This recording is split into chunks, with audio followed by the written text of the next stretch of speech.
As someone who was trained traditionally in Michigan and Johns Hopkins in a very conservative setting where I would be criticized for not doing something that was traditional and conventional, I think that this actually opens up a huge opportunity for us to actually study what happened in your case, why we were so successful, and hopefully take this understanding and apply it to all my other patients and all the other patients with this knowledge.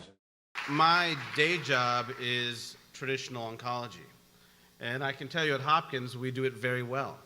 My day job is basic science research with some of the best and brightest minds, and I can tell you we do very well.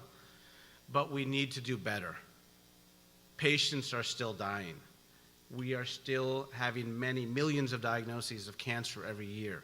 Millions of patients are dying every year, despite all the advances that we're making in the laboratories and in the clinic. Tell us a little bit about how important it is that we're doing the Mistletoe trial right now. Why is this important at this moment in time? So I think as somebody who, when I'm in New York, I say we, and when I say we, I still mean Hopkins and Baltimore, and they haven't gotten used to it. Good job, good job. I think it's important in so many different ways. On a personal level, when I was trained at Hopkins, and I've been here since '98, and trained by some of the best, and Hopkins has a lot of the best physicians and researchers possible. My mentor said, if anyone ever tells you something's impossible, you got to go do that. And when I met Ivelisse she came to me and said, you know what, I don't want to do any conventional therapy, but I still want you to be my doctor. And I was like in my head, okay, that's impossible. Second interaction. Things are going well. She's on Mistletoe. Disease is not coming back. And she says, I want to do a clinical trial for Mistletoe. I go, okay, impossible. And so every step of the way, we've been overcoming barriers.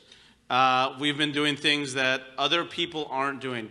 A lot of people are trying Mistletoe, but not in a way that we can go to the world and say, okay, it works this way, or we can improve lives this way, or we can cure people this way. And that's what's going to go on here. And there was a very touching moment. What was it, a year ago? In order to do this, we have to get FDA approval. The FDA has to tell us it's okay to go forward. And do you know when that was done? On Christmas Eve. And I think somebody at the FDA did it on purpose. But it's important beyond that. It's important for patients. It's important for everyone in this room. And it's important for Baltimore. And I think that when we put all this together, and you can see all the groundswell around this, something positive is going to come of it. But it's important on so many different levels that this succeeds. I can't believe that it was 4 years ago that Jimmy and I, Dr. Hindenburger and Dr. Diaz, sat down for the very first time to meet about the plans for the first ever Mistletoe clinical trial in the United States. We met monthly for years, spoke with German researchers and mistletoe manufacturers, and later brought on Dr. Channing Poller to be the lead investigator for the trial due to her expertise with natural products.